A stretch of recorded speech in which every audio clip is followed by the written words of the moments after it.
Welcome to Rider Nation Station, presented by American Manufacturing Solutions, your total logistics partner, investing in Rider Nation Station and St. Mary's, Ohio, and to our other fine sponsors.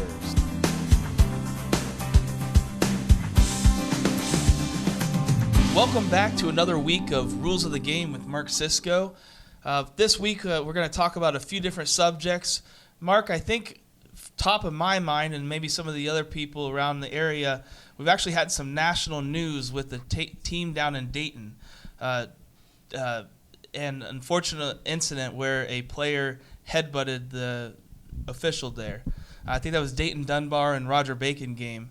Wondering if you saw the clip, and just wondered if you had thoughts about that. I did see the clip. Apparently in that ball game there had been several fouls prior to that in the game in the first half against Dunbar, and they were a little frustrated.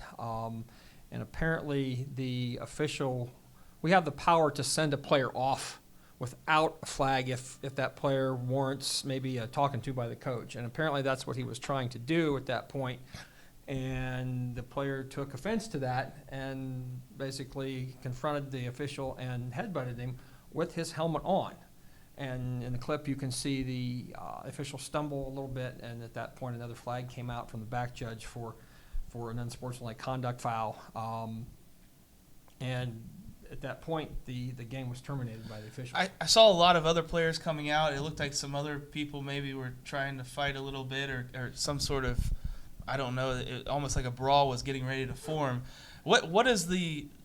Is there any guideline, or what are the officials supposed to do in that situation when they see an environment that's turning like that? Well, the referee has ultimate power to suspend a game, to terminate a game if the conditions warrant. And at that point, I'm sure the officials thought, hey, this can't get any better. And especially after an attack on one of our own, we are going to suspend the game, basically terminate it, because that game won't be made up from the point of interruption. It's done. And at that point, the game was forfeited to Roger Bacon. They were ahead. If they had been behind in the score, they would have been awarded the win just because of the forfeiture. And then I know that Dayton Dunbar has had some issues in the past, unfortunately recent past. And do you know, I don't know, maybe it's more of an Ohio High School Athletic Association decision, but do you know if anything will happen to their program or their high school based on this? It's hard to tell. The OHSAA is investigating along with the school system, and actually the Dayton police are involved at this point, possibly. There could be all kinds of sanctions. There could be extension of the probation for the Dunbar program. It's hard to say at this point. I would imagine that a decision of some sort will be made towards the end of the week or next week after everybody has a chance to review what's going on. Well, it's an unfortunate situation, though. I do know it did make the USA Today, so never like to see the local area get that kind of coverage. But, right. Well, we're going to go ahead and take our first break here. You'll definitely want to come back, though. On the other side of the break, we're going to have some of the highlights from the Sydney football game, look at a couple different kind of officiating situations there. So catch us on the other side. Guarneri's on Spring Street, home of the signature Big Ralph sub, pizza, and calzone. Come try our thirst-quenching Rider Aid before, during, and after the game. Post-game live music every Friday night. It's Guarneri's. Give them a call, 419-394-2244. All right, welcome back. Thank you to our sponsors. Again, this is Rules of the Game with Mark Cisco. Mark, I think that the first clip that we're going to look at was an intentional grounding on Sydney. Okay. So let's go ahead and check it out here. It looks like Sydney's quarterback rolls out to the side and is attempting to throw it out of bounds. If you could maybe walk us through what the official's looking at. You can see the quarterback was looking back to his left. Number 30 came open, and he threw his hands in the air to indicate that, hey, I may be able to catch the football here. And it looks like the quarterback just decided, I'm not going to throw it back across my body. 30's coming across, raises his hand. The quarterback just turns and throws it into an area where there is no eligible receiver at all. If there would have been somebody out there with the right kind of number, you can see 30 and 35 right there at the end of the play, but the ball was already in the air. That was probably a good call by the officials at that point. As the referee, I would probably be looking for help from anybody on my crew trying to point out a receiver that might have been in the area. And if I don't see anything, I'm going to drop the flag from the point where he throws the football. How close do you need that receiver to be? There's no guideline, so to speak. It's just the rule says in the area, and it's left up to our judgment as to what in the area means. Clearly, he looked away from a possible receiver and just threw it to the sideline. Okay. Out of bounds. So I that's interesting because I had always heard, I thought it was 10 yards or 15 yards. So in the high school game, there is no... You won't find that anywhere in the rule book for Ohio or for the National Federation rules. Now, in college, in order to get away with intentional or throw away like that, the quarterback has to throw it beyond the line of scrimmage. And whether it's out of bounds, downfield, or what, but there's no such rule in high school ball. Really? I didn't realize that either. So the high school quarterbacks do not have to make it back to the line of scrimmage when they're thrown away? No, they don't. And if there had been a receiver right there in that area, he'd have been fine. But clearly he looked away, and we deal with it as such. Very interesting. Okay, so the second clip we're going to look at this is very interesting to me as a former center and guard. It looks like the guard is pulling out on some sort of a quarterback sweep or quarterback keeper, maybe a little bit of a broken play. But towards the end of it, you'll actually see the guard himself sort of lock arms with the quarterback and pull him a little bit forward. I just wanted to get your opinion on it. All right, here we go. Quarterback's going to come to the right. He gets bumped off his feet, and right there is where that happened. That's tough. I don't know from this vantage point that there was actually an assist there. It looked like the guard ran into the quarterback a little bit, and did they lock up? Did the guard help him? It probably helped him keep his balance, but it's not enough to warrant, it's there and it's gone. I mean, it's not enough to really make it big. In a helping the runner situation, we're told that it must be really obvious to call something like that, because especially that normally happens at a goal line situation. Whether the kid crossed the goal line with the ball before he was pushed, not pushed, who knows? What are the rules? Can players push another player into the end zone? Well, you can't help the ball carrier. That's helping the runner, and that's a foul. Several years ago, there was a play in the state championship game where that was called. And the question became, well, when the contact took place, was the quarterback already across the goal line with the ball? And from the referee spot, you don't have that vantage point. So it's a tough call, and it's got to have to be obvious. Right. So that was number 52 in that clip. It doesn't matter whether he pushes or pulls, any sort of help the runner. Push, pull, lift, or wherever. I had a game at one point several years ago where an offensive lineman actually picked up the ball carrier by his belt and actually carried him about 3 yards. Wow. That was an easy call. Right. That one. That looks obvious. That one right there is is not easy, and probably let that go. And I believe that there was no call made on that play, so that was probably a good decision. Right. Yep. Right. Just something to look forward to.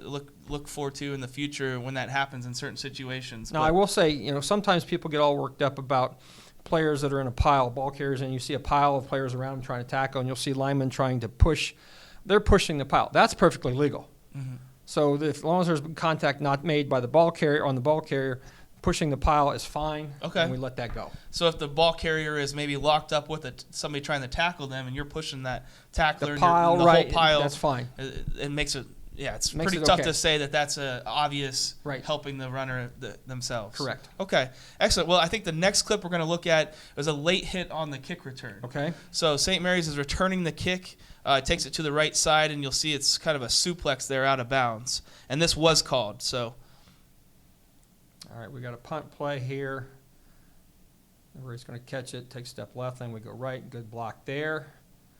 And then he gets tackled as he's going out of bounds, and then he gets thrown out of bounds. That's a good call for unnecessary roughness. I know that some people would say, well, the defender didn't know he was out of bounds at that point. Well, the responsibility is on the defender to know where the boundary is. And at that point, when he gave him that little extra throwdown, that was correctly called as an unnecessary roughness foul. Yeah, and there's number 8. And I think the thing I noticed is he's fully standing out of bounds, and the momentum has stopped, and it looks like the Sydney tackler went ahead and kind of did a second motion. He was trying to get him down, sure. I mean, I'm sure there was no, malice towards the ball carrier. He was just trying to wrestle the ball carrier to the ground, but it turned out it wasn't done very well. It's tough as a football player, too, of knowing where you're at on the field. Right. he probably didn't necessarily realize when he was initiating the tackle that he was that far outside of bounds already. Correct. That little extra was enough to draw the flag. Okay. Well, I think this final clip that we're going to look at was a very exciting. It's always one of the most exciting plays in football, I think, an onside kick. Okay. Unfortunately for St. Mary's, Sydney executed it very well. Just was curious if you could talk about what some of the rules are on an onside kick and whether this one followed all the rules in that situation. Well, first of all, you have to make sure that the ball isn't driven directly into the ground, so it rises an appreciable distance. And what's an appreciable distance? Some people said if it goes over 7 feet, some people 10. There's no guideline. The OHSAA doesn't give any guidelines here. You can see the ball, just barely, probably 6-7 feet. It goes the required 10 yards. It's touched the ground, and there's been no contact by the kicking team against the receiving team before the kicking team was legally able to touch the ball, and that would be going the 10 yards and touch the ground. So it was done very well by Sydney. Like you said, unfortunately for St. Mary's, there the ball's 10, it's touched the ground, any contact by the kicking team was beyond the 50-yard line. It's done perfectly, and the ball really wasn't driven into the ground, so it rose an appreciable distance in a manner of a pooch kick. That's interesting because I think most people know that it has to go 10 yards. Right. It has to touch the ground, and it cannot be touched by the kicking team prior to those 10 yards. Correct. But I didn't realize that there was a separate rule that says it cannot be driven down into the ground to cause it to go up so high Correct. that it looks like a pooch kick. So That's a safety-related deal because kids are given fair catch signals when there's no fair catch going to be involved and they get plastered by the kicking team thing, and that it takes that out of the game. It's also that's been outlawed at the college level as well. For a while that was legal. It's not anymore. It's just a dangerous type of kick. Okay. Well, that's a lot of interesting plays there from the game. Of course, we got Wapak coming this week, so we're going to take another short break. When we're back on the other side, we're going to discuss again another official position on the field. So. Okay. Guarneri's on Spring Street, home of the signature Big Ralph sub, pizza, and calzone. Come try our thirst-quenching Rider Aid before, during, and after the game. Post-game live music every Friday night. It's Guarneri's. Give them a call, 419-394-2244. Thanks again to our sponsors. We're back here with Rules of the Game with Mark Cisco. Mark, last week we talked about the different officiating positions, and last week we brought up the referee. Wondering if you could talk about one of the other positions on the field. This week I'll talk about the umpires. Umpires are those folks that stand behind the defense and are in the line of fire every snap. On rushing offensive linemen, you have linebackers moving around back there. Once in a while, defensive backs come crashing in there. They are in a particularly dangerous spot. In high school football, the umpires are stationed 7 yards normally behind the line of scrimmage, so it takes them out of the down lineman, but the linebackers roam back there. And they are responsible initially for looking at guard center for movement, make sure the snap gets off correctly, things of that nature. Beyond that, then they are to follow the play, look for the point of attack, so to speak, look for holds, chop blocks, low blocks, things of that nature at the line of scrimmage. And also are responsible for turning and helping on a pass play, particularly over the middle, when the ball is caught short and maybe the umpire is the only one that might be able to see a ball skip or catch over the middle type situation. So they have a lot of duties. You add to that penalty enforcement. They have to know how many yards to walk off, where to go, where to start from, where to place the ball prior to a down. Many people don't understand that. Sometimes, we have to put the ball back where it started. Sometimes it goes to another position. It's really a lot to do, and there's a lot of things involved in the umpire spot. You brought up them being in the middle there. Are they supposed to attempt to get out of the way of a pass that's coming over the middle? Oh, absolutely. You'll see umpires duck and Right. get out of the way, and basically it's self-preservation, that sort of thing, yes. When the ball does hit them, is it still a live ball at that point? It is a live ball. It's like it's Okay. never been touched. Okay. It's like they are a piece of dirt on the field, and a receiver could catch it and go with it. It's not like in baseball or something like that where an umpire may get hit and then the ball's dead or something like that. Right. Ball's live. There's even been a clip or two out there where on a extra point, possibly the kicker kicked the ball and the umpire got hit right in the head with the ball. Wow. And it went through the uprights. Oh and my it's gosh. good. And it's good because it's still And a it's live good. ball. It's still a live ball. Yeah. Wow. Yeah. So That's very interesting. they're in a dangerous spot right there. Yeah. Yeah. Well, I think that's all the time that we have. Okay. I wanted to thank my guest again, Mark Cisco, Thank for you. Rules of the Game. And I wanted to invite everybody back next week when we look at hopefully some Wapak victory film. And we'll see what comes up in the different issues, and we'll be back with more Rules of the Game next week. Thanks, Zach. Thank you. This episode of Rider Nation Station has been sponsored by American Manufacturing Solutions, your total logistic partner, investing in the St. Mary's community. Guarneri's on Spring Street, home of the signature Big Ralph sub, pizza, and calzone. Come try our thirst-quenching Rider Aid before, during, and after the game. Post-game live music every Friday night. It's Guarneri's. Give them a call, 419-394-2244.